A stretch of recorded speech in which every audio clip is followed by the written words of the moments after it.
Bom, minha gente, deixa eu comentar aqui com vocês. Ontem a gente falava de manhã sobre o assunto que dominaria o noticiário, inevitavelmente seria a sessão do Congresso Nacional, do Senado, perdão, que decidiria o destino de Aécio Neves. Estava em discussão, como todos sabemos, a possibilidade do Senado revogar a punição aplicada pela primeira turma do Supremo Tribunal Federal a Aécio Neves, na sequência daquelas imagens escandalosas de mala de dinheiro para lá, mala de dinheiro para cá, conversa extremamente comprometedora com o Joesley Batista, me dá uma grana aí, vai o Fred pegar o dinheiro, não sei o que, é uma coisa mal explicada, mal contada e tal. Por conta daquele imbróglio todo, a primeira turma do Supremo Tribunal Federal, há algumas semanas, disse o seguinte: o senhor Aécio Neves tem que ser afastado do mandato e ficar com medida restritiva de circulação, passando a noite em casa. Ele não pode sair à noite. O Senado se rebelou contra isso, todos os partidos. É importante incluir aí nessa rebelião também os partidos de oposição. O PT se rebelou, todos os partidos, ainda não pode, é uma interferência. Aí deu-se uma crise institucional e coisa, e vem para lá, vai para cá. A sensação que Brasília passava para o Brasil é que o país ia acabar.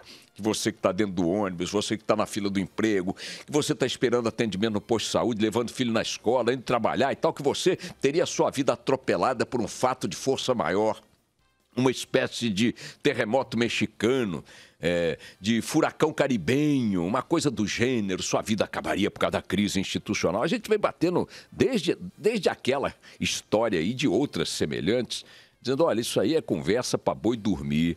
Essa gente é tudo gente da mesma galera, de um lado judiciário, executivo, congresso e tal, é a mesma coisa, eles vão se entender, vendem a ideia de que estão decidindo coisas que vão interferir de fato na nossa vida, nos nossos interesses, nos destinos do país, quando na verdade estão cuidando ali do umbigocentrismo, eles cuidam do umbigo deles e se parecem muito mais do que se diferenciam, mesmo aqueles de discurso muito veemente, que batem no peito, que parecem que vão partir para o confronto físico, tudo ali se acerta no Salão Verde, nos restaurantes de Brasília, nas reuniões palacianas. A vida deles é uma vida que está descolada da vida nacional. A realidade em que essa gente transita e vive é uma realidade que tem nada a ver com a sua, não tem nada a ver com a nossa.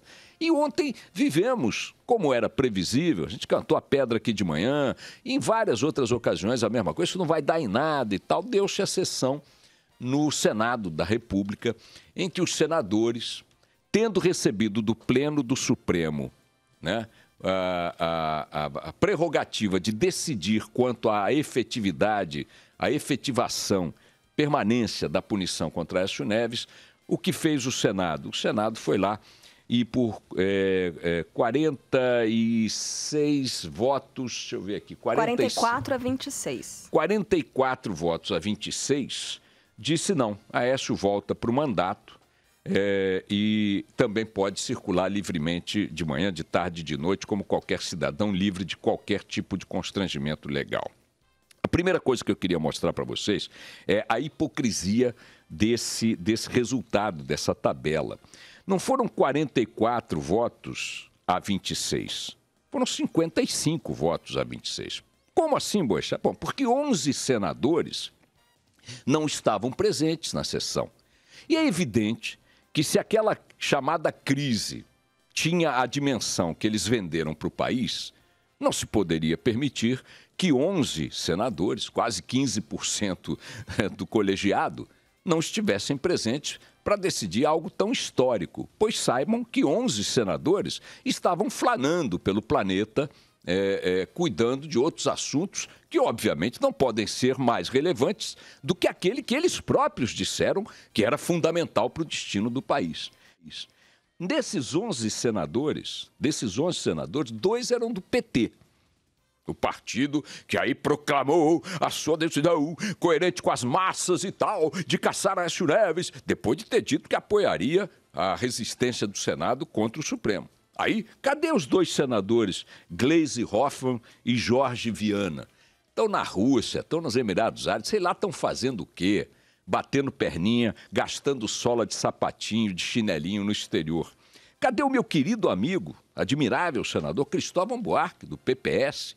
uma das figuras mais coerentes do Senado Nacional, certamente outro voto contrário a Aécio Neves. Também está por aí, Emirados Árabes, não sei o que e tal. Cadê o tucano Ricardo Ferraço, que abriu dissidência dentro do PSDB, dizendo, não, tem que caçar Aécio e tal, batendo perna no exterior. Cadê a Vanessa Graziotin? A Vanessa Graziotin, do PCdoB, Partido Brasil Operário, Povo Unido, jamais será, batendo perninha no exterior. Cadê a Rose Freitas? Vou consultar o pessoal jurídico e tal, que ameaçou também não votar com a Aécio, do PMDB, passeando no exterior. Cadê o Gladson Camelli, do PP? Vou votar pela opinião pública, com certeza vou seguir a opinião pública, batendo perna no exterior. Sérgio Petecão, do PSB. Eu estou em dúvida, quando eu voltar ao Brasil, vou depender do posicionamento do partido. O partido liberou a bancada para votar como quisesse. Então, vocês podem considerar que os 11 votos ausentes por motivos de viagem nada mais foram do que 11 votos vinculados a uma dessas duas hipóteses, ou a absoluta irresponsabilidade diante de um fato que o próprio Senado colocou como histórico, ou álibi para não se expor na votação aberta em que cada senador teve que dizer o que queria. E mesmo com a ausência desses, é preciso chamar a atenção, houve votos suficientes, 44-26, para que o senador Aécio Neves fosse reintegrado ao seu mandato e tocasse a sua vida como se nada pairasse sobre ele. A possibilidade do Senado agora, com todas as suas prerrogativas e todo o seu colegiado recompostos, fazer alguma coisa contra isso é nula, evidentemente é nula. Vocês não vão achar que depois disso que aconteceu ontem, agora a Comissão de Ética do Senado, o Conselho de Ética do Senado, sei lá que nome tem, vai abrir um processo contra Aécio. Aliás, já numa manifestação, logo depois da divulgação das fitas, das imagens, daquele escândalo, das malas, o próprio Conselho de Ética do Senado já tinha dito que não ia abrir procedimento nenhum, que Aécio tinha sido vítima de uma armação. Então, virada esta página, ficamos com aquela sensação de cabo de guarda-chuva na boca, de que estamos sendo sistematicamente feitos de otários. Ou melhor, quem embarcou na ilusão de que isso representava alguma coisa consistente, alguma coisa séria, alguma coisa que correspondia às declarações retumbantes de lado a lado. É um jogo de cartas marcadas permanentemente para simular a ideia de que algo relevante está acontecendo em Brasília. Em Brasília não está acontecendo absolutamente nada de relevante para o país. Eles estão cuidando deles e só deles. Não será diferente, aliás, outro assunto que toma manchetes, análises, discussões. A imprensa é parte desse delírio, porque também dá um acolhimento, e eu me incluo nisso, hein? Eu me incluo nisso, estou chamando a imprensa, nós da imprensa, porque damos a esses assuntos também uma retumbância. Eu fico me perguntando se nós, como jornalistas, passássemos a ignorar o que acontece em Brasília. Fazer um pacto aqui da imprensa inteira e, a partir de hoje, ninguém fala mais de Brasília, ninguém fala mais de Temer, ninguém fala mais de Congresso, ninguém fala mais de Supremo. Esqueçam essa gente. Pioraria o país. Sofreríamos mais, teríamos mais dificuldades para conseguir as coisas de que necessitamos para o nosso dia a dia, para nossas famílias. Eu não sei, me dá uma certa urticária, essa especulação. Já imaginou? A imprensa brasileira faz uma espécie de bloqueio, de boicote durante, digamos, 30 dias, de tudo que diga respeito a esse rame-rame, a essa conversa fiada, a esse faz de conta que nós somos sérios, que sai lá de Brasília. O que aconteceria com o país real? Eu acho que nada. Vejam, outro movimento que também tem essa grande cerimônia em torno dele é essa decisão aí que vai ser tomada pela Câmara dos Deputados em relação ao segundo processo contra Michel Temer. Vai dar em nada. Vai dar em nada.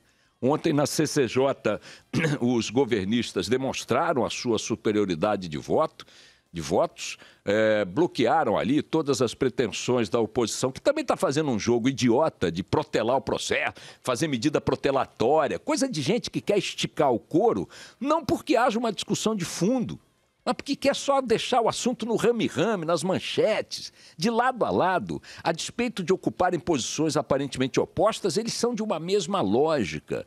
É um mesmo DNA, é uma mesma moral e uma mesma ética. Não vai dar em nada também, rigorosamente em nada. Quer ver outra coisa que é uma palhaçada monumental, que também não vai dar em nada? A tal CPI da JBS. Aquilo é um picadeiro de circo. Sem nenhum demérito aos profissionais do circo, me perdoem. Aliás, essa comparação sempre é indevida, eles reclamam com razão. Aquilo é uma palhaçada. Vai dar em nada. Aí chama, e o que é? Conspiração, não sei o que e tal. Então, o fato é que, aliás, querem um outro detalhe que estou achando que não vai dar em nada também. Esses processos contra o Lula no que dizem respeito a impedi-lo de disputar a eleição no ano que vem. Hoje a Mônica Bergamo está noticiando a existência de pareceres jurídicos, aí a Folha de São Paulo está dando também na Mônica, eu vi na coluna da Mônica, se não estou equivocado, pareceres jurídicos sustentando que mesmo condenado em segunda instância, caso venha a ser condenado em segunda instância, o Lula tem caminhos jurídicos para garantir a permanência de sua candidatura. O Hélio Gaspari noticiou na coluna há poucos dias que se a condenação em segunda instância não for unânime, pelos 3 votos lá da turma que vai julgar, se não for unânime, ele também permanece com direito a recurso em instância superior e, portanto, isso não vai acontecer em tempo. Eu não estou dizendo que o Lula tem ou não tem que ser condenado, hein? Eu não estou aqui, pelo amor de Deus, não vem, porque aí na mesma hora aparece a patrulha de um lado, tá torcendo ou tá contra, eu não estou nem torcendo nem contra, estou só querendo mostrar para vocês o quanto assuntos que estão aí infernizando o nosso dia a dia não produzem nada de concreto, nada de concreto, nada de concreto. Esses assuntos estão aí, estou citando 4, podia citar 50. CPI da JBS, 0. Punição de Aécio, crise institucional, 0. Julgamento da segunda denúncia contra Temer, 0. Blá, blá, blá, em torno de Lula, processo de Lula, não sei o quê, condenação de Lula. Todo dia tem um inferno em torno, nada, 0. Vida que vai seguir. E aí, minha gente, para sintetizar tudo isso, eu fiz essa observação outro dia. Acharam que eu estava pregando a alienação das pessoas. Eu não estou pregando alienação, estou pregando um certo pragmatismo. Nós não podemos ignorar o que essa gente faz e representa, o quanto eles são os nossos inimigos no seu conjunto, mas nós não podemos nos pautar pelo dia a dia deles. Nós não podemos tocar a nossa vida seguindo a partitura que eles determinam. É preciso que o país, que a economia, que as pessoas, que a população, que a sociedade toque a sua vida na proporção mais avançada possível diante dessa realidade, sem se deixar congelar por esse nada que Brasília representa. Esse absolutamente nada que a política, as coisas, os personagens de Brasília representam. Vamos tentar construir o país na direção que nós sabemos que temos que construir, naquilo que tiver ao nosso alcance, com o nosso engajamento, tomando consciência dos fatos, tendo consciência dos fatos, mas sem viver a ilusão de que a pauta que eles determinam é a pauta que nos interessa. É muito blá, blá, blá. É a república do blá, blá, blá.